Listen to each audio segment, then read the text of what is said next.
Wa qala idzan, Allah kemudian berfirman, Bismillahirrahmanirrahim.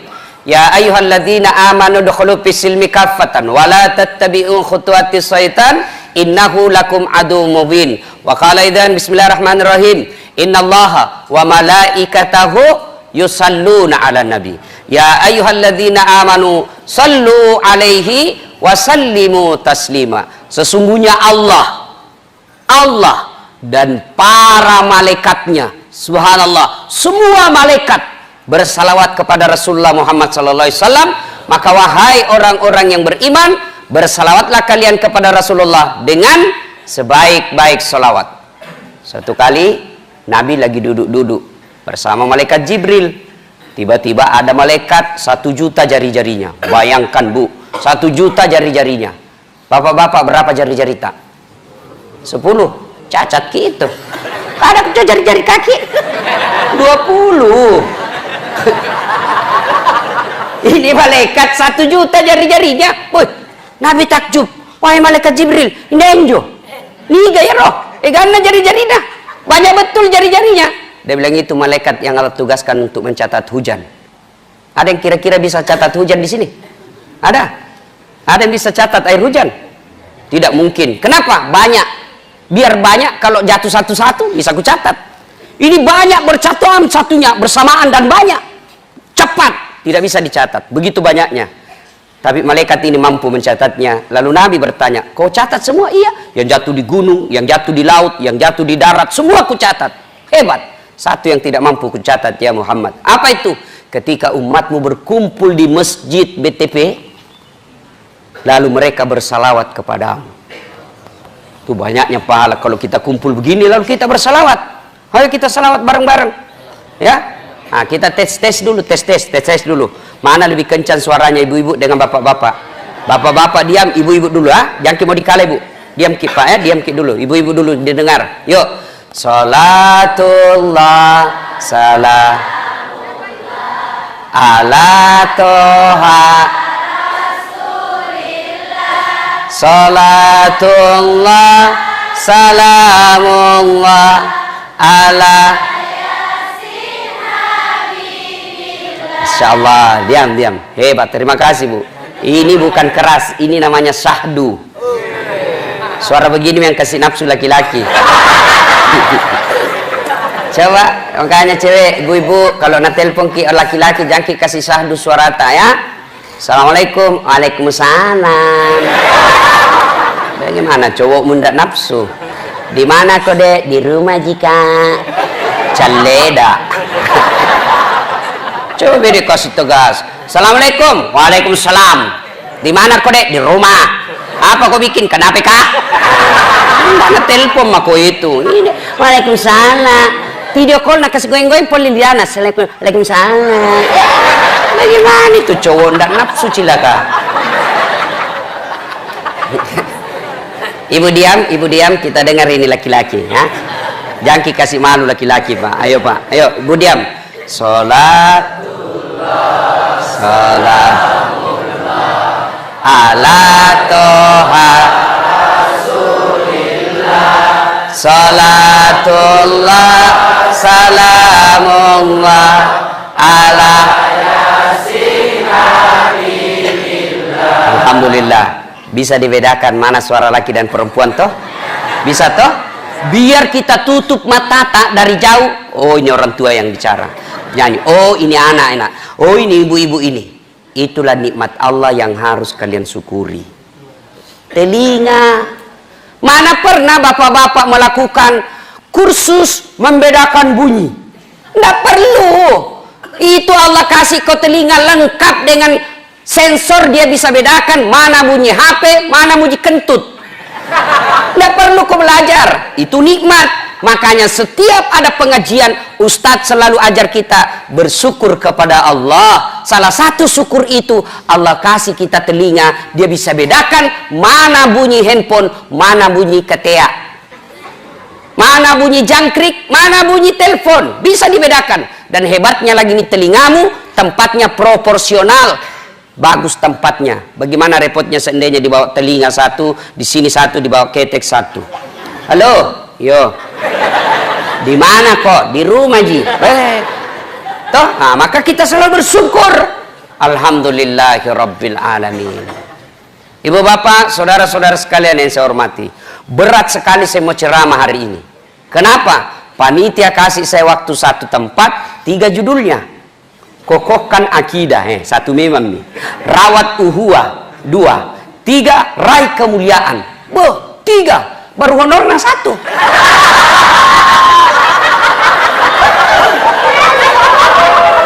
Pintar ini panitia mengakali ini Pak.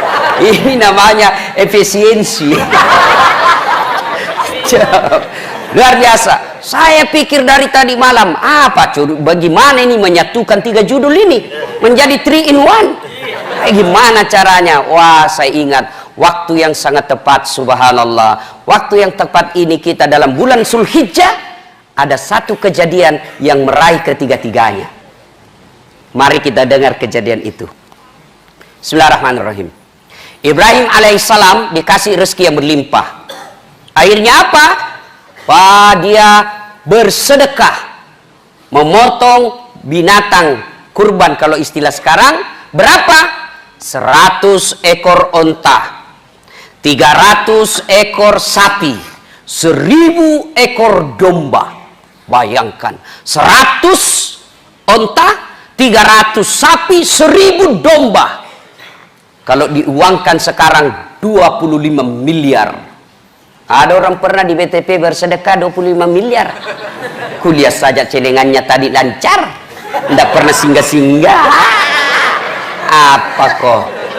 Waktu berlalu, hari berganti, tahun bertukar. Puluhan tahun kemudian muncul usulan dari istrinya, Ibrahim menikah dengan Siti Sarah. Bertahun-tahun tidak ada anaknya, berpuluh-puluh tahun tidak ada anaknya. Siti Sarah ajukan proposal, Bang, kamu kan nabi, perlu ada penerus perjuangan. Kalau abang tidak punya keturunan, siapa yang melanjutkan risalah dakwah? Maksudmu dek, kawin maki lagi. Ndak enak kau bilang. Jangan, ini takdirku. Kalau Allah tidak kasih ke anak, ndak apa-apa. Saya ikhlas ji. Diturut nikah ki bang, perlu ada anak tak? Jangan maki sayang, ndak apa-apa. Nikah ki. Luar biasa Ibrahim Pak, dipaksa nikah ndak mau. Kita dilarang coko-coko. Itulah hebatnya Ibrahim. Masya Allah. Paksa. Akhirnya Ibrahim mengalah. Baik nih Pak, terserah nih. Siapa miku nikahi? Ternyata Siti Hajar bilang, jangan maki jauh-jauh. Itu mau budak tak? Budak. Beda pembantu. Kalau pembantu di rumah digaji, cerewet. Tiba-tiba ndak senang, berhenti kak toh, itu haknya. Namanya pembantu, ada gajinya, dilindungi. Tapi kalau budak, itu hak milik, kita punya. Sama handphone.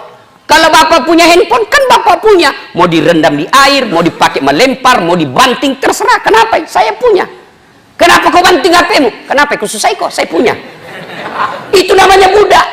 Ini Siti Hajar, budak. Dia bilang Siti Sarah, ya bawan natuhe, budae, mufubene. Lahir, Ibrahim alaihissalam menikah dengan Siti Hajar, lahir anaknya namanya Ismail. Inilah keturunannya orang Islam. Ibrahim alaihissalam menikah dengan Siti Sarah, lahir anaknya namanya Ishak alaihissalam. Ini keturunannya orang Yahudi. Sebenarnya kita Yahudi itu satu nenek ki. Cuma Yahudi kurang ajar. Sudah ringkas kisah. Ketika usianya Ismail dalam Quran dijelaskan tidak berapa jumlahnya, berapa tahun, tapi dijelaskan Ismail waktu itu sudah pandai membantu orang tuanya. Kira-kira sekarang anak-anak remaja lah. Ya, 13, 14, 15 tahun. Lalu tanggal 8 Zulhijjah mimpi Ibrahim alaihissalam. Bangun Ibrahim. Ini mimpi atau wahyu? Kalau mimpi, kenapa jelas sekali? Kalau wahyu, kenapa anak disuruh potong? Berpikir-pikir sepanjang malam. Tanggal 8 Zulhijjah, dia pikir terus. Ini wahyu atau mimpi? Wahyu atau mimpi? Mimpi atau wahyu? Wahyu atau mimpi? Berpikir. Akhirnya tanggal 8 Zulhijjah kita sekarang disebut hari Tarwiyah atau hari berpikir-pikir. 8 Zulhijjah. 9 Zulhijjah mimpi lagi Ibrahim. Ibrahim, wajah janjimu, tunaikan janjimu, bayar itu, potong anakmu. Bangun Ibrahim. Lalu dia yakin ini wahyu, ini bukan mimpi, ini perintah Allah. Maka dia yakin pada tanggal 9 Zulhijjah itu bahwa ini adalah wahyu. Maka kita sekarang tanggal 9 Zulhijjah disebut hari Arafah atau hari keyakinan yang disunnahkan untuk berpuasa. Tanggal 10 Zulhijjah pergilah Ibrahim bicara sama anaknya. Nak, sini kau dulu nak. Apa pak? Ini saya diperintah Allah untuk menyembelih kamu. Sampai di sini kita belajar jadi orang tua. Jangan otoriter kepada anak. Ibrahim, ini perintah, ini wahyu, tapi masih ada nyogok, diajak ngomong anaknya. Tidak otoriter, mentah-mentah saya bapak, tidak boleh. Apa aku bilang, kau laksanakan. Tapi Ibrahim, meskipun wahyu, masih nak ajak diskusi anaknya. Nah, bagaimana menurutmu? Kita mentang-mentang sebagai bapak, kau masuk kedokteran. Kalau bukan kedokteran, aku biayai kau. Mau dia apa kedokteran kalau anaknya tidak mampu otaknya? Jadi kau tentara, kalau kau tidak tentara saya tidak mau. Tidak boleh. Ajak dulu, kasih pandangan, kasih fakta. Pokoknya menikah kau sama ini. Kalau tidak mau kau, jangan kau. Tanya dulu, kau suka jika itu. Kenapa kau tidak suka? Kalau pertimbangannya tidak suka karena pertimbangan tidak masuk akal, boleh kita kasih intervensi. Tapi kalau dia bilang tidak sembahyang pak, pak botol pak, jelek pas selingkuh. Tapi dia bilang, tapi mobilnya Mercy, pret. Ya. Ibrahim dia tanya anaknya, Mail, sini kau Mail. Apa pace? Ini nak suruh kak perintah Allah potong kau. Bagaimana menurutmu nak? Kira-kira anak-anak di BTP kalau ini ditanyakan Pak apa jawabannya? Apa jawabannya? Nabi bajiki. Kenapa saya? Itu nenekku yang sudah mau mati. Ini jawaban orang pintar, tapi tidak soleh. Cocok tahu? Kenapa ini anak muda generasi harapan bangsa? Itu yang sudah tua. Ini akalnya masuk, tapi tidak soleh. Apa jawaban Ismail alaihissalam? Pak, kalau ini perintah Allah, jangan ragu, tunaikan, laksanakan. Bapak akan mendapat saya sebagai anak yang sabar. Tapi Nabi bilang Ismail, sebelum kita potong apa, ada permintaanku. Apa nak? Satu, pakai pisau yang sangat tajam supaya saya tidak lama menderita. Maka petugas-petugas penyembelih binatang nanti tolong cari parang pisau yang sangat tajam. Dan ada itu caranya, ya. Jangan potong itu semakin panjang lehernya, jangan di tengah, ya. Angsa, bebek, ayam, sapi, kalau potong jangan di tengah. Lama baru mati tuh. Di mana? Di ujung-ujung sininya. Coba kalau bebek kita potong di tengah, lari pak. Ayam terbang dia pak. Apa bapak ndak kasihan korang kita lihat keluar darah di sini? Maka itu dipotong di ujung dekat daripada dagunya. Kalau manusia cepat matinya itu. Dan satu binatang, satu bismillah. Ini apa? Hati-hati yang penjual ayam potong. Biasa itu nak kasih masuk saja mesin bismillahirrahmanirrahim 50 masuk. Satu ayam satu. Ada pernah kuliah penjual di BTP bilang saja 30 ayam nak potong, nak bilang saja bismillahirrahmanirrahim kali 30. Tidak boleh begitu bos. Satu ayam satu bismillah ya. Makanya hati-hati yang suka makan di luar ayam potong, karena belum tentu itu halal cara motongnya ya. Itu sebabnya ibu kalau bisa masak di rumah supaya anak dan suami tak suka makan di rumah. Kalau makannya di rumah insya Allah halal. Yang kedua, bukti kasih sayang ibu kepada suami. Sekarang ibu-ibu jam 4 nah telepon suaminya kalau sore, Pak mau kau makan apa Pak? Ini bangga tomaki dikira mau dimasakan, ternyata GoFood, GoGrab, Lakutu. Nah, udah. Nah, sudah. Apa jawaban Ismail? Silahkan. Pertama, pakai pisau yang sangat tajam. Dua, tutup mata pak. Supaya apa? Karena kalau kita tidak tutup mata maka pasti cemas ki. Nggak yakin kak bisa dilaksanakan kalau kita lihat mukaku. Yang ketiga, tolong ikat tangan dan kakiku supaya saya tidak meronta-ronta kesakitan. Dan yang keempat, bajuku ini jangan dia kena darah supaya dia tidak lihat ibuku. Dan yang kelima, besok kalau saya sudah wafat, jangan ada anak-anak seumurku lewat depan rumah supaya mamaku kodong tidak nak ingat kak lagi. Subhanallah. Coba lihat itu Ismail. Maka tanggal 10 Zulhijjah dia bawalah, sampaikan istrinya, sayangku, kasih mandi baik-baik itu anak tadi, kasih pakai minyak rambut, kasih pakai baju baru, kasih parfum. Mau ki bawa pi mana pak? Mau kak bawa kodon jalan-jalan. Baik. Ah, tanggal 10 Zulhijjah sudah pergi mi. Sudah dimandi Ismail, kasih pakai baju baru, sisir rapi-rapi. 10 Zulhijjah dia bawa untuk melaksanakan apa? Melaksanakan dan menunaikan janjinya. Maka tanggal 10 Zulhijjah kita orang Islam sekarang disebut hari An-Nahr atau hari menunaikan janji. Itu kalau Idul Adha orang menunaikan janji itu. Sudah pergi. Begitu pergi Ibrahim alaihissalam, wah kepanasan setan. Bati minda ada minta mangkuk nanti di neraka ini. Masuk semua ini nanti surga keturunannya. Bagaimana caranya saya halangi? Maka datang setan. Dia bujuk Ibrahim. Ibrahim, apa? Lihat ku itu anakmu, lama anak kau harapkan satu-satunya, masa kau mau potong? Coba pak, anak satu disuruh potong. Kalau 9 anak pak disuruh potong, dicari mana yang nakal. Potong anakmu. Mana ini bandak-bandak ini satu pak. Nabilah Ibrahim, jangan kau banyak bicara di situ setan. Ibrahim ambil batu, dia lempar itu setan. Pergi kok, ishak dia kena kepalanya sampai di Maros, balik lagi. Dah, nah gagal goda Ibrahim, dia datang goda istrinya. Jar. Apa? Kau tahu mau dibawa ke mana anakmu? Dia bilang, iya mau dapat jalan-jalan anak suamiku. Nah tolo kok. Masuk no, mau nak potong. Jangan banyak bicara sembaran ini. Mana ada bapak mau potong anaknya? Dia bilang, iya mau nak potong. Kenapa bisa? Katanya perintah Tuhannya. Masih mau bicara itu setan. Langsung Siti Hajar ambil batu. Jangan banyak bicara di situ. Pergi kok. Jangankan anakku, saya saja siap dipotong kalau itu perintah Allah. Dia lempar, kena kepalanya sampai pangkep balik lagi. Gagal goda suami, gagal goda anak, istri, dia datang anaknya. Mail. Sigo dulu Mail. Apa? Masih mau bicara? Jangan banyak bicara di situ. Ini perintah Allah. Saya ikhlas. Tak salikotu.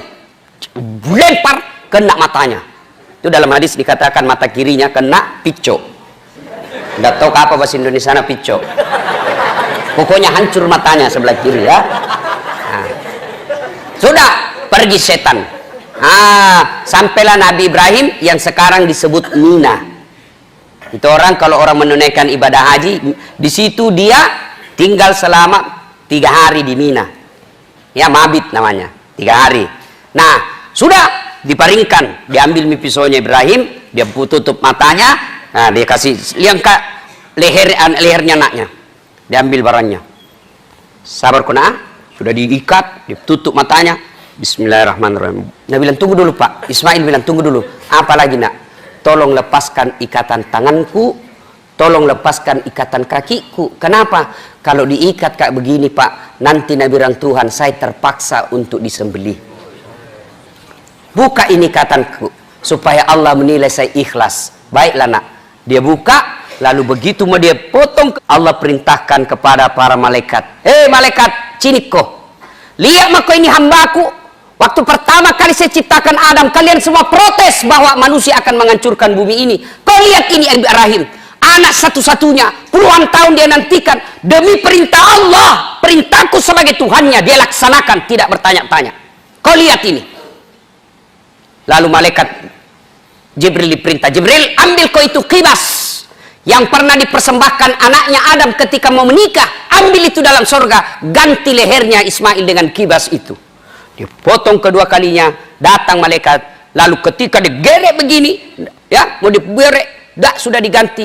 Lalu ketika dia itu, lalu seluruh malaikat memuji Allah. Allahu Akbar, Allahu Akbar, Allahu Akbar. Mendengar ini, Ibrahim alaihissalam melanjutkannya. La ilaha illallah huwallahu akbar.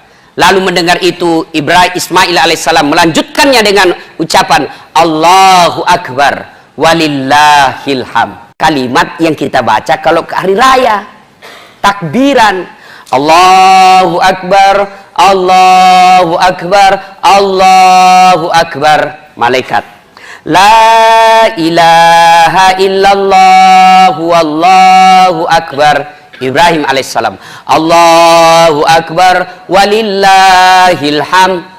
Ismail alaihissalam.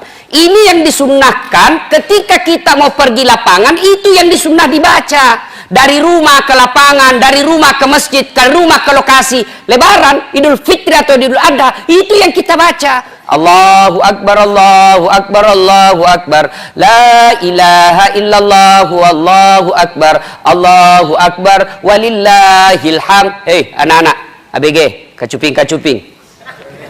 Itu kau baca bos kalau kau pergi lebaran. Jangan pergi lebaran update status, siap-siap masjid, OTW lapangan. Nah foto sendirinya, baju baru sudah kunikmati. Sampai di masjid sembahyang 2 rakaat, nah foto lagi kepalanya. Alhamdulillah 2 rakaat selesai. Ayo. Dan banyak sekali ketika tiba di lapangan tidak bertakbir. Kenapa tidak bertakbir? Ada rasa malu di dalamnya. Malu-malu deh dengar orang. Setan itu bos. Jangan kau takbir, talekan. Nabi bilang ke orang soalim, setan itu. Maka ketika kau tiba takbir kau, itu bagian daripada kecintaanmu kepada keluarga Ibrahim alaihissalam dan penghormatanmu kepada Allah subhanahu wa ta'ala. Ketika kita mau takbir itu biasa risiki. Mau dia. Akhirnya apa? Nah. Kenapa kau malu? Nah ini kalimat tauhid. Kenapa bisa berhasil itu setan goda kita? Nah ibu bapak saudara-saudara sekalian, akhirnya yang disembelih khibas, maka bebaslah Ibrahim dari janjinya dan tumbuhlah anak-anaknya menjadi para nabi dan terkenallah Ibrahim alaihissalam sebagai bapak dan cucu-cucunya menjadi nabi dan rasul. Subhanallah. Apa hikmahnya ini? 1, Ibrahim alaihissalam kalau bicara akidah tidak ada tawar-tawar. Apa akidah? Perintah Allah. Maka kalau Allah perintah jangan banyak tanya, laksanakan saja dulu baru kau tanya. Kalau kau tanya dulu nanti kau percaya baru kau laksanakan, buru mati kau tidak laksanakan itu perintah. Laksanakan dulu, jangan banyak tanya. Kenapa mesti subuh 2 rakaat? Kenapa mesti maghrib 3 rakaat? Ini anak-anak sekarang ini terlewat pintar. Semua tanya, kenapa mesti subuh 2 rakaat? Kenapa maghrib 3? Kenapa isya 4? Jangan kau tanya, laksanakan saja. Ayo, memangnya kalau kau ke dokter, kau tanya, dok, kenapa 3 kali 1? 3 kali 3 mau supaya cepat habis. Iya toh?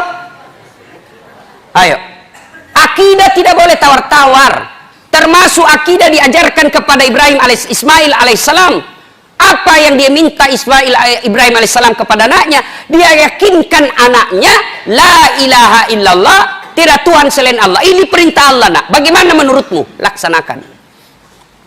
Kalau akidah tidak boleh tawar-tawar. Akidah itu la ilaha illallah Muhammad Rasulullah. Umat kita. Kalau umatnya nabi-nabi yang lain akidahnya apa? La ilaha illallah, tiada Tuhan selain Allah. Ibrahim Rasulullah. La ilaha illallah Isa Rasulullah. Itu umat-umat sebelum Rasulullah Muhammad SAW. Kalau kita umat Islam tidak bisa tawar-tawar. La ilaha illallah Muhammad Rasulullah. Tiada Tuhan selain Allah. Muhammad adalah utusan Allah.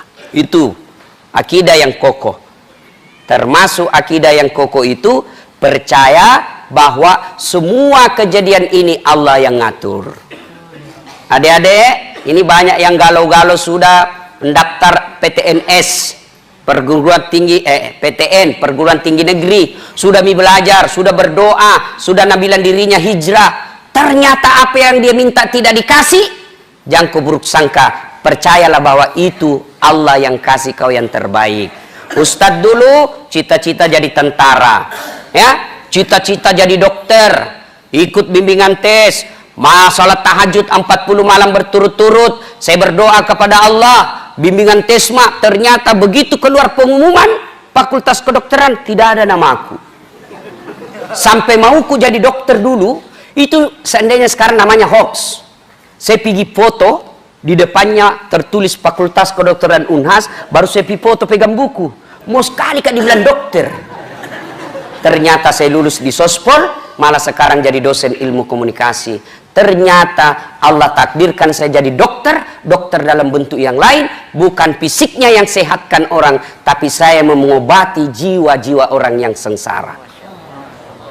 Itu berbaik sangka kepada Allah, ya.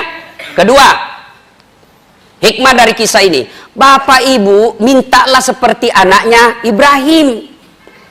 Apa yang Ibrahim minta? Dia tidak minta, ya Allah kasih kaya anakku, ya Allah kasih gagah anakku, ya Allah kasih pintar anakku. Allah minta, Ibrahim minta kepada Allah, Allahumma rabbi habli nasolin, ya Allah berikan saya anak yang soleh. Anak yang soleh, kalau soleh anakmu meskipun tidak pegawai negeri, nah jamin hidupmu. Kalau soleh anakmu meskipun dia tidak cakep tapi nak perbaiki perasaanmu. Tapi kalau dia pintar, tinggi pangkatnya, tidak bagus agamanya, itu yang kasih repot ke dunia akhirat. Belum pak kau mati nak cita-cita mi mobilmu. Bagaimana caranya bisa kau ambil mobilnya bapak ini? Hah? Belum pak kau mati nak gade mi secara tidak sepengetahuanmu rumahmu masuk sertifikat di bank. Kenapa? Karena kamu adidik anakmu tidak cinta kepada Allah. Kalau dia cinta kepada Allah, tidak repot mendidiknya. Maka minta kepada Allah, Allahumma rabbi habli minas solihin. Ya Allah berikan hamba anak yang soleh. Ini yang paling baik. Orang tua sekarang malu kalau anaknya tidak jadi pegawai, malu kalau anaknya tidak sarjana, malu kalau anaknya jadi pengangguran, tapi tidak malu ketika anaknya malam minggu boncengan sama cewek cowok yang bukan muhrimnya. Malu kok kalau pengangguran anakmu, tapi tidak malu kok ketika anakmu gadis masih berkeliaran tidak pakai jilbab. Malu kalau anaknya tidak punya rumah ngontrak-ngontrak, tapi tidak malu ketika tidak pernah didapat anaknya berjamaah di masjid. Tidak ada nanti di akhirat. Kenapa kau masuk neraka? Anu kodong anakku tidak lulus si PNS. Tidak ada hubungannya itu dong. Ayo. Ya akan ditanya, kenapa kau masuk neraka? Jo anakku kodong tenas sembayang. Kenapa bisa tidak sembayang? Nah dari kecil saya kasih anak yang baik. Mulai dari kecil itu anakmu sudah beriman. Tidak ada rusaknya itu hatinya, tidak ada rusaknya jiwanya. Kamu yang membuatkan dia seperti itu. Coba jangan sampai bapak-bapak rajin berjamaah di masjid, anaknya tidak pernah kelihatan di masjid. Ditanya nanti itu. Tua mi Ustaz, biar tua nasihati terus. Itu hikmahnya Nabi Nuh alaihissalam ketika sudah timbul tenggelam anaknya di laut, dia tarik terus, naik ke perahu nak, naik ko. Itu artinya meskipun sampai ajal sakaratil maut anak tetap kita dakwai. Ya? Pak, Bu, doakan anak tak. Didik anak tak dengan sebaik-baiknya. Apa yang banyak rusak anak-anak kita sekarang? Apa? Handphone dan internet. Itu yang banyak. Malam-malam mama video call itu. Mana mamamu? Ada di kamar sebelah kak. Tutup ke kamar cepat. Pakai ke headset nak, pakai ke headset. Video call, nah, dia mau ku saja, sebenarnya dengarku, dia mau saja. Coba ya, kasih keluar lidahmu dek. Apa tolong ya nak tak, ya. Nah, ibu bapak, saudara-saudara sekalian, doakan, didik anak pak. Yang paling penting jangan kasih makan barang haram anak tak. Jangan kasih makan. Nah, ibu bapak, saudara-saudara sekalian, setelah Allah memberikan perintah dan Ibrahim melaksanakannya, lalu apa yang Allah berikan hadiah? Kemuliaan. Apa kemuliaannya? Sampai sekarang Pak, ritual kehidupannya Ibrahim diabadikan. Apa pengabadiannya itu? Melempar 3 jumroh. Itu kalau orang pergi haji kan ada namanya melempar 3 jumroh. Lemparan pertama usta, ula, akabah, setan besar, setan tengah, setan kecil. Itulah ritualnya itu tadi. Lemparan pertama Pak Ibrahim alaihissalam 7 kali. Lemparan kedua, Pak, istrinya. Lemparan ketiga, tempat 3, Cak, anaknya. Itulah lemparan. Satu tempat 7 kali. Kenapa Ustadz mesti 3 hari? Kenapa diulang-ulang itu 7 kali 3, 21 kali 3 hari, 63 batu. Kenapa tidak 1 kali saja? Bismillahirrahmanirrahim, 63 kali. Tak, tak, tak, tak. Kenapa tidak begitu? Karena Allah kasih pelajaran pengingatan buat kita bahwa setan tidak akan berhenti sebelum kalian menyerah. Coba, maka harus dilawan. Ketika adik-adik merasa hijrah, itu setan kau pikir diam, tidak, dia kejar kamu terus. Ketika kalian hijrah, setan kejar kamu terus. Sebelum kau hijrah, setan level anak SD goda kau. Biar tidak ku goda ini tergoda nih. Ketika kau sudah hijrah, setan hijrah juga goda kau. Yang tinggi tong pengetahuannya. Maka itu setan harus dilawan berkali-kali. Tidak akan berhenti sebelum kita tersesat. Dan alhamdulillah Allah kasih kita senjata melawan setan. Apa? Taubat. Ya enaknya Tuhan. Kau dosa ini, taubat kok. Dosa kok, taubat lagi. Dosa, taubat lagi. Kenapa berkali-kali? Karena tetap Allah terima taubat kita. Yang jelek kalau kau nikmati itu dosa, kau tahu dosa dan kau tidak mau bertobat, mati. Mati dalam kezalimanmu. Auzubillah min zalim. Ya. Ada jamaah haji bede orang Indonesia. Begitu dia itu tampak melontar, ini setan ini patol-tolok selama ini. Merah tomi matanan, iya minyak. Ambil batu, nah lempar bismillah, Allahu Akbar. Pak. Begitu kembali itu batu. Nah tangkap gitu, begitu nabuka ada tulisannya, sesama setan dilarang saling melempar. Nah bilang di sini lu lempar cilaka, di WT sama-sama gitu. Hikmah yang ketiga, ukhuwah. Mana bentuk ukhuwah? Berkurban. Kurban itu ukhuwah. Yang kaya potong sapi kasih yang tidak mampu. Itu ukhuwah. Ya, saya tidak mampu Ustaz. Bukan tidak mampu, tapi tidak punya niat besar. Buktinya apa? HP-mu harga 2 juta. Pulsamu per bulan 200.000. Kali itu bisa beli onta, bisa beli domba. Masa? Yang berarti yang tidak bisa bukan kemampuan ekonomi, tapi iman tak yang belum bisa. Maka kita niatkan, insya Allah Allah kasih kemampuan. Kalau kau niatkan dengan baik, Allah pasti kasih itu. Ya, maka berkurban. Saya tidak mampu 1 sapi, 1 kambing, 1 orang. Sapi 7 orang ki bisa di situ. Patungan ki. Ayo kita tunda dulu beli anu ini. Beli pulsa bulan depan. Kita beli anu ini saja. Patungan insyaallah. Bisa kita beli. Bagi mereka yang tidak bisa menyembeli, tidak bisa menyembeli sapi, tidak bisa menyembeli kambing, tidak bisa menyembeli binatang, maka kurbanmu dengan cara apa? Sembelilah sifat-sifat binatang yang ada dalam dirimu. Apa sifat binatang? Makuras siri. Mana buktinya? Mana ada sapi di situ pakai baju? Maka kalau kalian mau berkurban tidak bisa kurban dengan hartamu, berkurbanlah kalian dengan apa? Hilangkan itu kuras sirimu.